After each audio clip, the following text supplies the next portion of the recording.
What's up, everybody? We're coming to you live for Week's End. Yeah. Hey, Ryan, how's your pandemic going? It's going pretty good. You know, can't complain. Yeah. I think I need to upgrade my goggles. I think you're right. All right, everybody. Take these things off and just have a good show. Let's have some real talk, normal conversation, everybody. Yeah, I was hoping you'd say that. Whoa. That is our weekly reminder, everybody. Oh, boy. Our weekly reminder. That is much better. Yeah. Whew. That's our weekly reminder to practice safe week's ending no matter where you are. Oh, you're so clever. If you're in North Carolina, you might be in the early vote line right now, so you might be watching us on your phone, I'm assuming. Please stay in line. Yes, please. Please stay in line. Please vote. Please do your civic duty. If you don't have a plan for voting, as we talked about on our previous episode, make one. And if you need help, vote.org or When We All Vote, two great organizations that can help you make a plan for your state or county. And we're there to help you as well. So if you're not finding what you need or you have additional questions, by the way, feel free to ping one of us and we'll hop on the internets, the webs, the hyperglobal meganet, Netscape, whatever you want to call it, and we will serve you right into some help. So don't worry. Digital, baby. All right. That's right. Let's get right into it. So it's been a minute. Wow. So I was a little distracted last week. I went on a staycation of sorts last weekend with my wife and a couple of other couples that we are close friends with that are we just needed a getaway, okay? And so we went down to Rocky Mount, North Carolina, to a place called Rocky Mount Mills, and we stayed in tiny houses. That I got to tell you. Yeah. It just sounds awful, but that is a beautiful picture. You know what? It started out magical and it devolved quickly. I'm going to tell you. We have been watching the tiny house shows, you know, Tiny House Nation and all those shows and like, hey, that could be us, right? Not so sure. But one of the things I just wanted to call out was just kind of a historical note. That is beautiful. They have renovated. This was a meal from the Civil War era here in North Carolina. And there's a link here, which we'll put in the show notes. But the mill was the site of Potter's Raid, which back in I know Potter's Raid. That's when Harry Potter formed Voldemort. No, he formed that army, Dumbledore's army, and they went after Voldemort, right? It's something like that, except yes, I know I'm right. I'm not going to Google that. Things of that nature. So here's the too long didn't read version. They burned down this mill. There's a video here that was made by the high school students in Central Nash County back in 2016. You can check out the movie. It was really cool to see.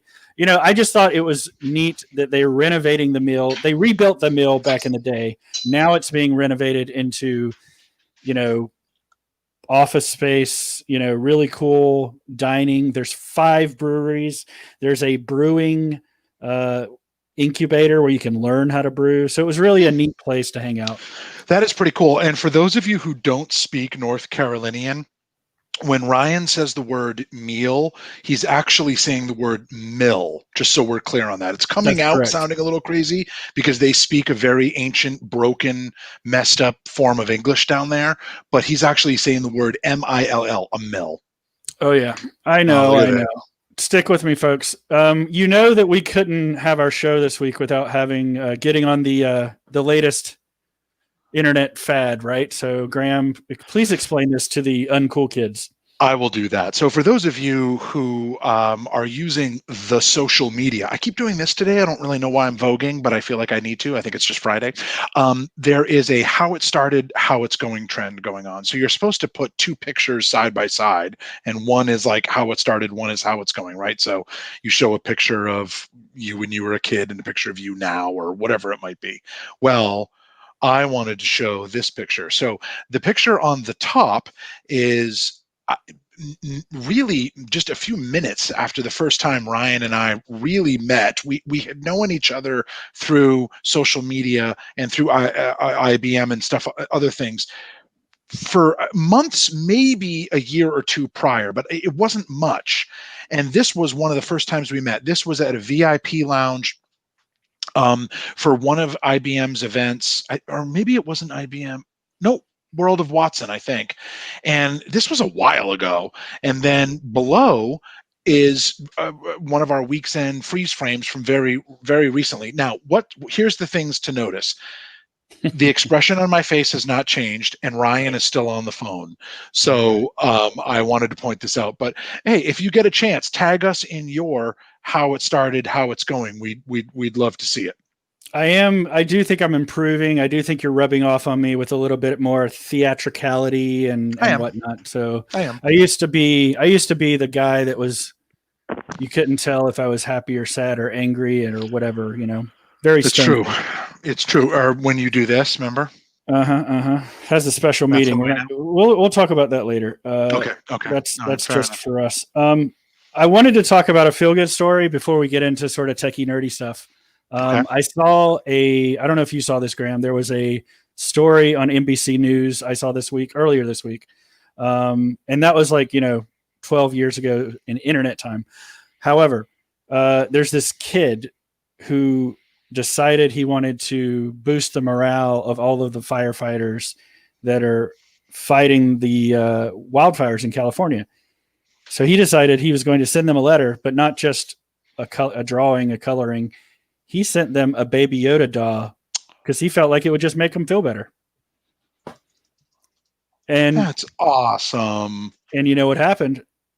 They adopted Baby Yoda, made him part of the fire crew, and he's been traveling around, hopping from site to site, squad to squad, truck to truck. And they've made it this whole thing where he's like a member of the fire crews and the first responders that are out there fighting, every day, trying to get this situation under control. And then they're posting videos and photos back, of course, on social media, back for the kid who started this idea for them. So I think it's just wonderful, wonderful, wonderful. So we want to give a shout out for that. We will include the video. You can find the NBC News story on YouTube. I love it. That's a good story. I feel like we need to have an intervention. I think, Graeme, we need to have some real talk. I know. I saw this. There's so much stuff in here. You shared something. I guess it's a different vantage point of where you're standing, normally for the show. Yeah, because you only see this. What this stuff is so the tall picture on the left there is what's directly in front of me. That's the desk I'm standing at. Yep. The picture in the lower right is what is off to the side of me, and then my Star Wars game is right there. And then the picture on the top, obviously, is this part right here. But what I was realizing is that all of this stuff that we as geeks, nerds, fans, whatever you want to call yourself, all this stuff we collect, I mean, it really means a lot to us. Like and I'm serious, what I said in this tweet, they're not just toys, they're reminders of the things that excite us. So whether it's my DeLorean or my Ecto-1 or any one of these, I mean, there's like 100 things sitting on that shelf right there, or there you can see my Game Boy, you can see, from Pacific Rim, you can see a light cycle. My computer, the radiation box from Back to the Future. These are things that mean a lot to us, right? And the posters are not just things that are cool; they're things that matter to us, and even the books, right? They're more than books; they're like an experience. So to me, what I wanted to see was like, hey, nerds of the world, show me your stuff. I'm showing you mine. Now show me yours. Let's do it. Okay, this is going to be. But I want to see people's nerdy collections. That stuff, I really want to see it. You know what I'm thinking about here? I think this is the second Weekenders fan contest. I think we should get everybody to show us your nerd stuff, and we'll do a random drawing for a prize. How's that, everybody? I love that. Now, the random drawing for a prize has to come from one of our nerd collections. I'm down with that. I'm down with No, that. so you have to give something and I have to give something. So we'll figure that out. But I like that idea a lot. So And I don't know if you noticed this. I panned out to the wide shot here so that you could I did. see over my right hand corner. I've got a new Baby Yoda in my repertoire. It's just Got a so coin much bank, pretty cool stuff. stuff. So much stuff. So Yes, much but here's why stuff. I said we need an intervention is because that's my wife's voice in the back of my head when she enters this space. And if I were to pan around, it's very similar to your office. Oh, I'm sure. She's trying to get official professional people to talk about hoarding and the psychology of this obsession that apparently you and I and many others share. So we'll see how that I know. plays out. Let me put it to you this way. It's a good thing that there is no more. I mean, no more shelf space in here, with the exception of this desk, because every time I find an inch of shelf space, I'm putting something on it. I mean, Oh, it's I know. like it's.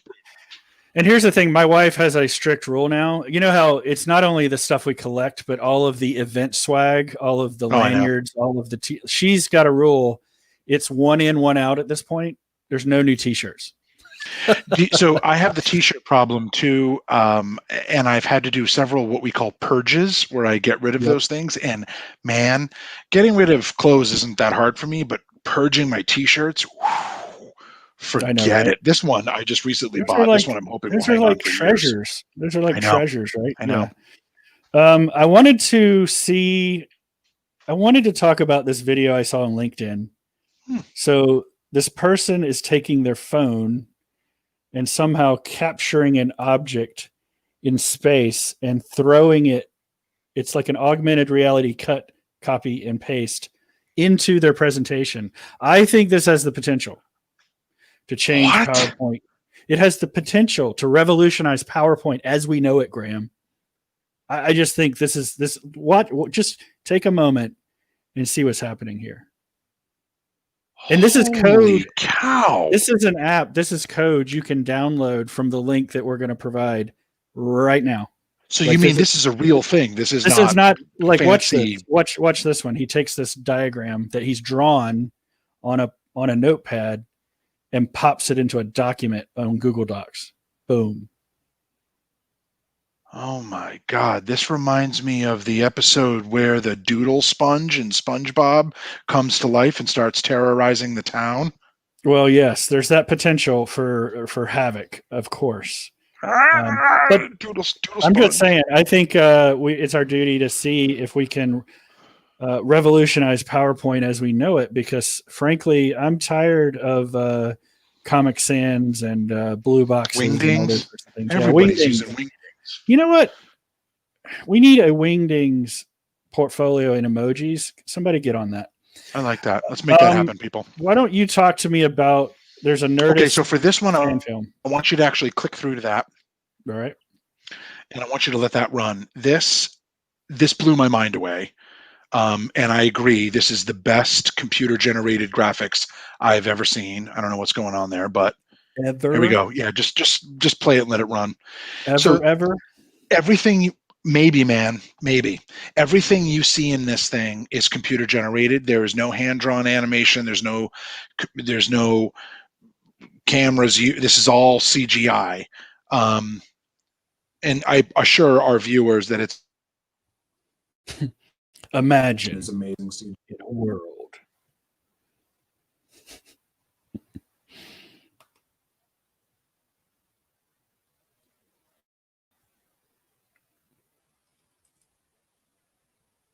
I don't know, man.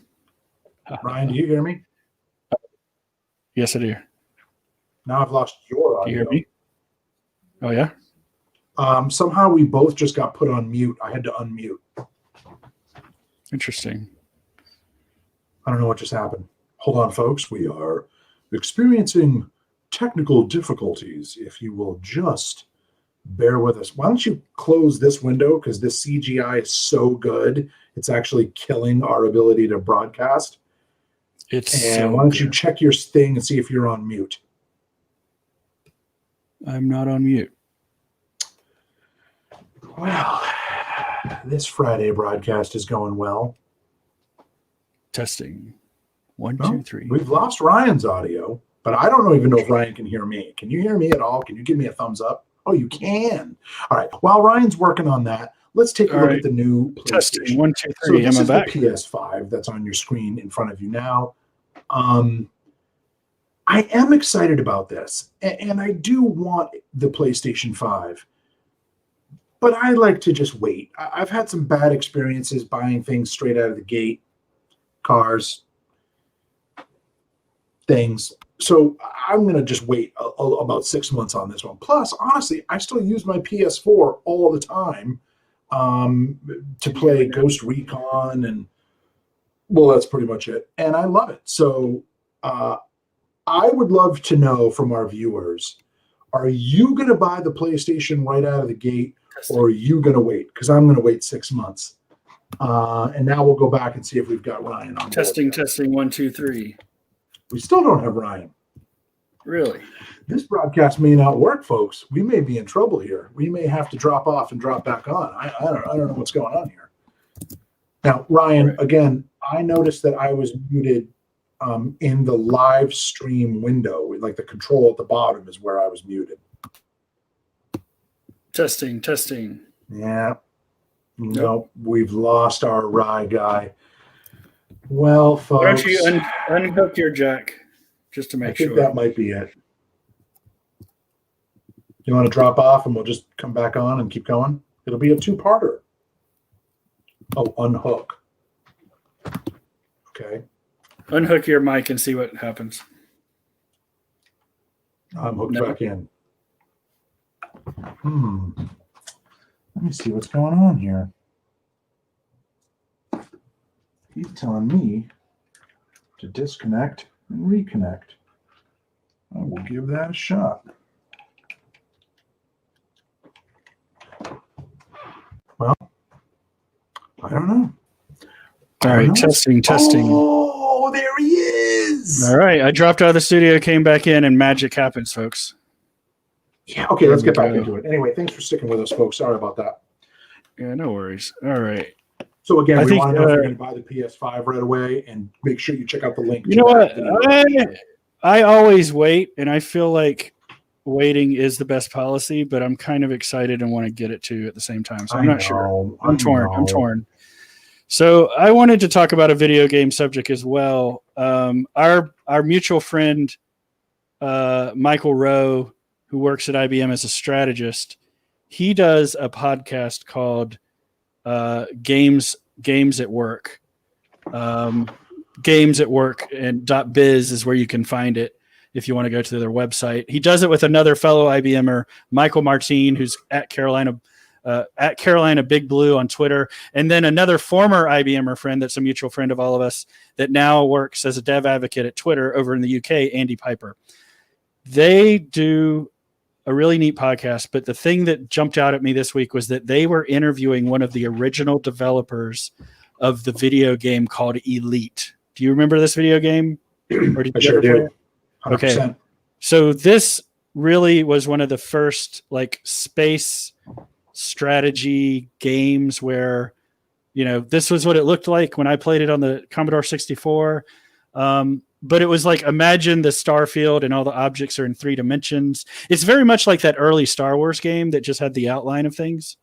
Yeah, it's almost like a precursor to Star Fox, or what was called X on the Game Boy, which was very similar to this.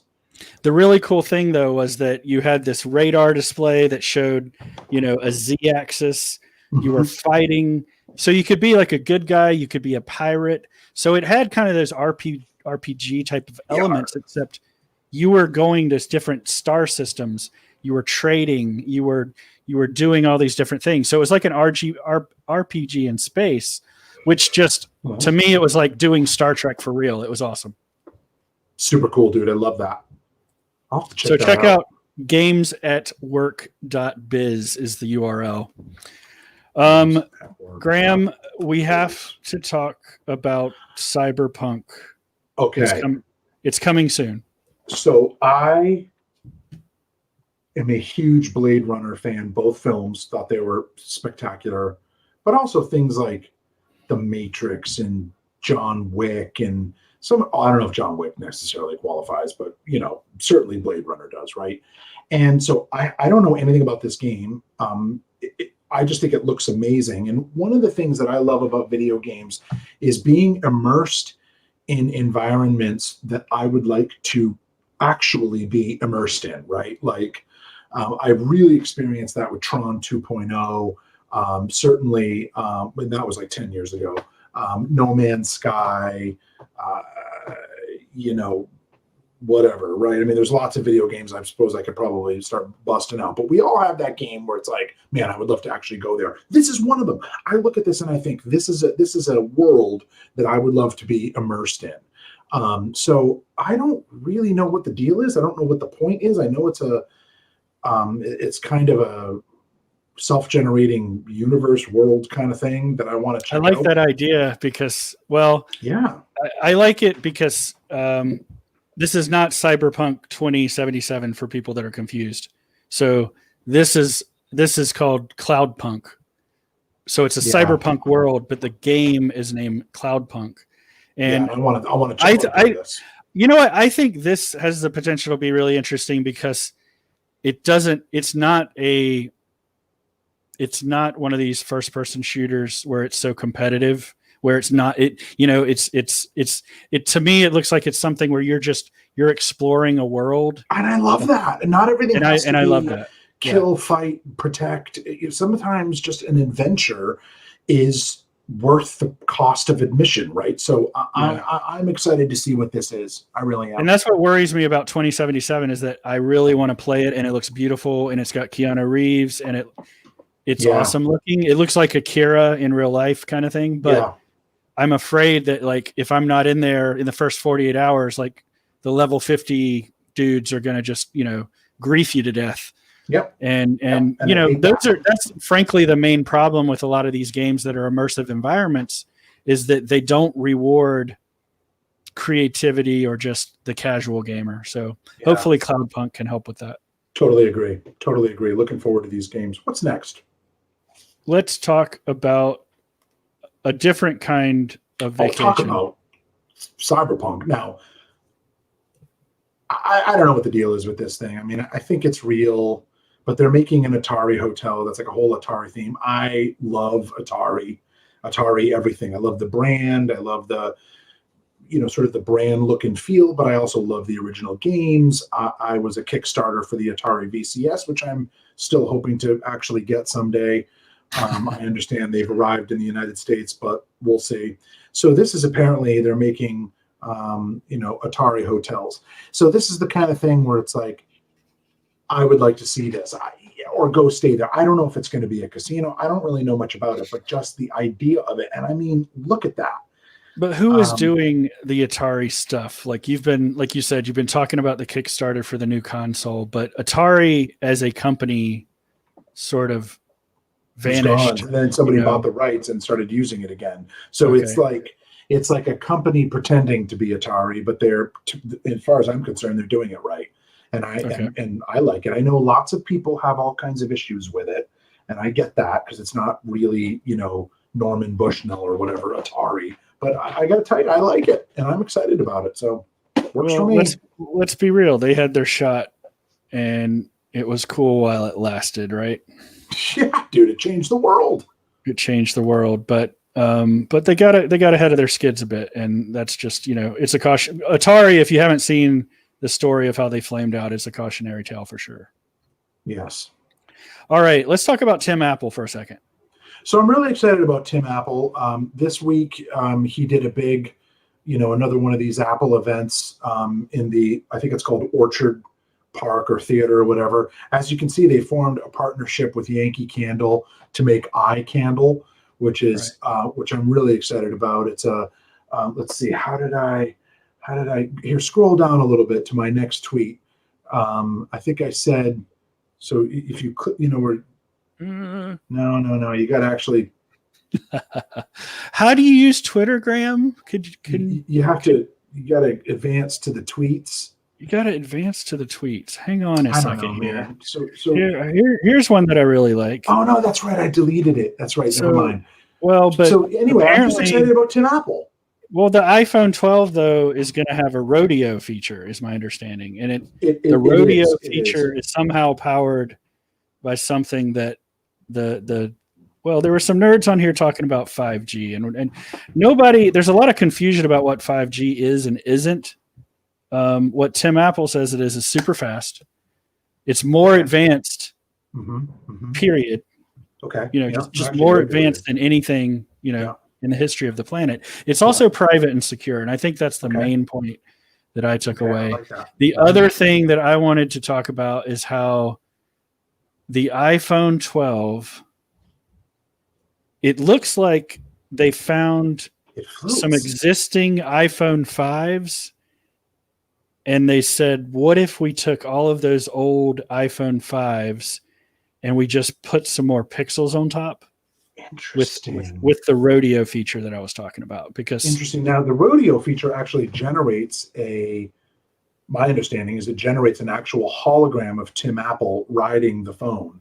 And so you're supposed to hold the phone and make Tim Apple do the and this also is like the frozen in carbonite mode where the phone will just float along as you load it into your spaceship. That's all true. Don't Google it, folks. It's all true. Just trust us. True.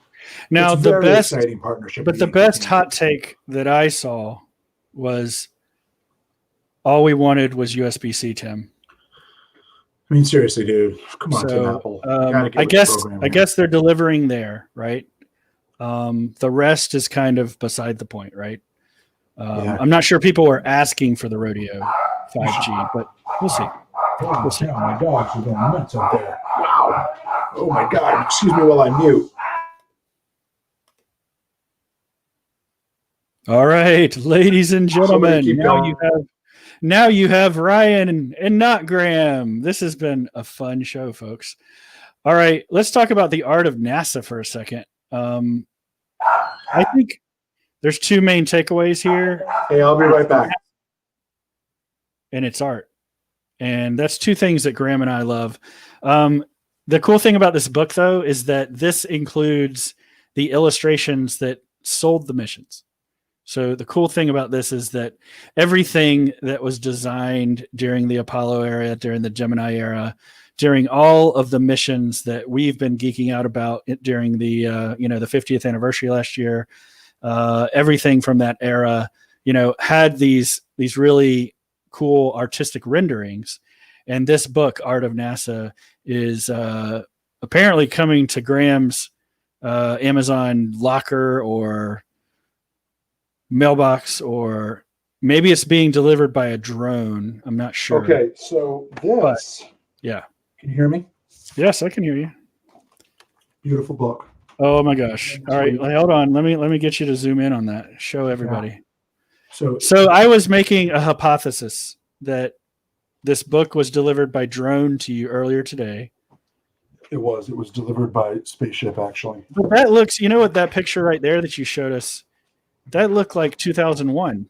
It was. So it's actually really cool. So this is all the art that we used to pitch the different missions from, Mercury through Gemini and Apollo and Space Shuttle and Skylab and everything. And it's funny how often they actually use stuff from the movies, especially 2001, because it's like they're kind of trying to help the people who make the decisions about the budget understand what they're talking about. They also have to show proof of concept for all the vehicles, and so they would use so 2001 is actually used several times. It's pretty funny. All right, we got a submission from our favorite fan, and I feel like Really? I don't know if this is confirmed or not, but I think it might be another new feature in the iPhone 12, but I'm confused because this looks like a calculator, a T80, what is that, 84, 82? That's a T84 Plus, ladies and gentlemen, that is connected to what looks like a grid of potatoes. And, I mean, the graphics are impressive. I mean, that's the so Doom. It's actually using the potatoes as a battery source. Right. Which I did that science experiment when I was in high school. I don't know if you did. I don't really remember. But showing how to conduct across a field through that mechanism. I'm just curious, how many potatoes are we talking about? Because if to run Doom on a to run Doom is one thing. What I want to know is when, and you use Samsung, right? I've got iPhone. I know that the battery issue is always like, that's the number one thing they need to fix. Like I could use the phone from 5 years ago if they would just fix the battery. I'm wondering how many potatoes it would take to really be practical. Like, are you carrying that in a book bag? Like, how would that work if you're out, like, if you're out in the world? A lot of potatoes. A lot of potatoes, like The Martian. But here's the thing. I mean, if you sort of, in a pinch, you may decide that it's okay, and it, you could eat, French fry the potatoes as they do. And Can you take this back to full screen for a second? I want to show everybody why my dogs were just barking. Okay, let's do this. Oh, hey, what? So, are you like Atari's number one fan, would you say? Or I got to tell you, dude, I might be. What's the level of obsession? So you're buying magazines about the console you can't buy yet. Is that what we're talking about? Like, console I can't buy. It's right here, brother. Oh, you're talking about the VCS. That's the VCS computer. hasn't arrived yet. The VCS we talked about the computer with Eric on the last show. I'm talking about here by the end of the year. That's right. Yeah, don't talk to me about your computer. I've got enough computers. I need a new game console. So yeah. Well, we'll see. It's supposed to be here by the end of the year. So the Atari VCS team showed that several pallets of them had been received and processed through customs. And so in theory, early backers like me, we're supposed to be getting our units pretty soon, which, remember, it's got the old Atari joystick, but it's wireless. So we'll see. I'm excited about this. All right. So I've got some retro film here. So this was cool. I came across this, and a gentleman I used to work with when we were at Netezza and then IBM, Phil Francisco, he actually watched the whole thing. So this is a video that's narrated by Walter Cronkite, and I can give you the link to the full version. This is just a little short preview. But what's amazing is how he sort of describes the office of the future in our homes, and how he just nails all of it. So definitely want to recommend to people that you check this out, because A, it's surprisingly accurate. B, the office looks super cool, and I actually want it. And I was curious. I wanted to see what Room Raider thought of this, but they didn't respond. But I mean, even the pillow looks cool, and they show the computer. I mean, the whole thing is just super accurate. So if you get a chance, folks, we'll give you the link for this. Make sure that you take the time to take a look at that. And you know what I'm going to say? That chair looks nicer, more ergonomic. It looks better than what I'm using in 2020. So I'm hell yeah, man! The whole office just looks awesome. I love it. It's on point. I think we wanted to talk about one more thing, and then we're going to talk about TV. Okay. Then we're going to get out of here. Okay. All right. So we found yet another example of an awesome use of the Raspberry Pi, right? So let's check this out, everybody. We did. I'm really excited about this. So this is insane. It's totally insane. This is a functioning reproduction of a MITS Altair 8800 computer. It's powered by Raspberry Pi, and in fact, Ryan, if you follow that conversation, the person who originally shared this gave me the link. You can buy this kit, and it's a full functioning kit. So it's not just like you get the Pi and have to build everything. You can actually get the case for, it may have been on my end. It's okay. We'll share that later.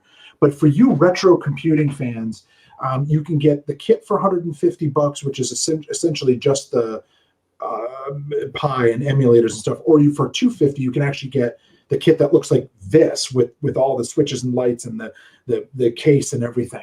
And so as a retro computing project, that might be something I want to take on, because that is just super, super cool. Super cool. But very, very cool. Are you going to hang it from the ceiling? Where are you going to put this thing? Oh no, shelf space. I mean, you're gonna have to Uh-oh. you're. I think you're at the 1 in 1 out rule myself. Just like we have here at the Boyles I don't know what I'm gonna residence. do. We'll see. I'm gonna have to We'll find it though. But I love the Raspberry Pi projects. I have like 5 Raspberry Pis, including the new model, and I'm just trying to figure out stuff to do with them. So good project over the holidays during the winter. Good project. Now, in fact, I'll get you the link too, Ryan, because you may be able to just get the emulators and software to play with it on a Pi, as opposed to having to get the whole thing. Now, the other thing that's really cool is if you buy the kit, they give you a printout of the original 85-page Altair manual, so you can actually learn how to program. Plus, they give you, I think it's some micro SD cards or something like that, and it's got a bunch of programs and games from the 70s. Now, these are real early, almost like elite, like you were showing level stuff, right? Like maybe even that's probably way later. So really cool, interesting, early home computing stuff. Highly recommend you check it out. Awesome. I wanted to mention one thing that's today's World Food Day. If no one knew this, I like the world and I like food. There's a couple of people things that IBM has done with our partners, with our clients for World Food Day. And it's just an example of good tech, tech for good tech IBM. Love that. There's a story on if you go to @IBM blockchain or if you go to @IBM data, they both have different causes that they're behind. One is related to if you're curious where your food comes from and you want to thank the farmer. One of our partners has developed a mobile app that you can actually trace, for example, from when the coffee bean came out of the ground to when it goes in your cup.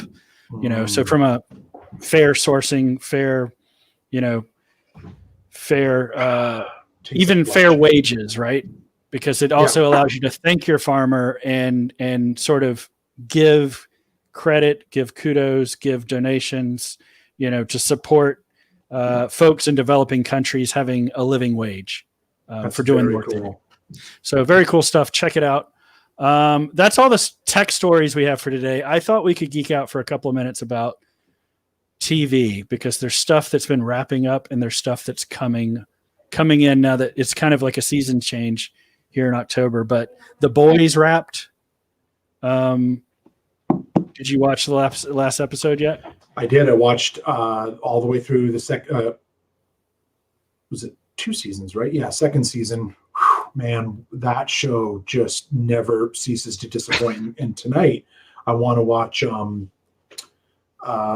Trial of the Chicago 7, which is out on Netflix. I want to see that. And if you haven't seen them yet, make sure you watch My Octopus Teacher. Ridiculous title, incredible show. I'm not joking. You have to watch My Octopus Teacher. I realize how silly it sounds. You have no idea what you're in for. It will blow your mind away. And I think it's called A Life on This Planet with David Attenborough, which is like a summary of his career and a warning for what's happening to our planet and how maybe we can get past it. But just really incredible programs. Highly recommend you watch them. What do you think the over under is on that for us actually making it out of 2020? Oh, we're screwed. Okay. All right. Yeah, well, no, that's what I thought. But start digging your holes now. I think everyone can do their part. Buy as many action figures as you can now because you're going to need them in a post. I'm actually convinced that all of this stuff that I've collected will be the new currency when society collapses. So that's smart. My Ecto 1 from Playmobil will be worth, let's just say, 10,000 credits. Right. You and I both have dumpster fires. That'll be and here's the thing. 75 credits. Cryptocurrency is fine and good, and I'm excited about it. But when the EMP hits, I'm concerned that I'm concerned that our only currency will be action figures, and I'm well diversified there, just like you are. Oh, I think you're going to be a very wealthy individual living. So you're wearing Starfleet Museum shirt. The other show that premiered last night is season 3 of Star Trek Discovery on CBS All Access. So I know that you're not watching it yet, but I'm excited to jump in. The other thing that's coming up very soon is with our buddy back there, the child, l'enfant, Mandalorian. l'enfant, the child. Mandalorian's coming out very soon. I think we're counting down the days. We've only got a few fewer days than we have to wait until Election Day, right? So it's coming out like 3-4 days before that. We can all take solace in the nice warm glow of a small green infant before Election Day. All right, let's wrap it up. All right, everybody. Thanks for watching. That's our show. This is Week's End. My name's Ryan. This is Graeme Noseworthy. And That's this has me. been Friday. Is it Friday? Friday. Can we just double check that real quick? Let me just Yes. hold on. I want to double check that. Hang on. Oh, It's Friday. Confirmed. okay. Confirmed. I was gonna pick up the red emergency phone and make sure, but check with Gary. Let's go ahead and Yeah. do that. Hey, Gary, we know you're Week's End super fan, so you never miss. Yeah, it's me. We know you never miss an episode. Hey, can you do us a favor? I know you're drawing caricatures of Ryan. Like, I know you're practicing forging his signature. I know you're selling his clothes on eBay, but can you do me a favor? Can you just make sure that it's Friday? It is? Awesome. Thanks, Gary. Hey, Ryan. So Gary confirmed it is Friday. good news, everybody. It's Friday. That means thank goodness it's Friday. Thank goodness it's Week's End. Thanks for joining us. We'll see you next week. See you, everybody.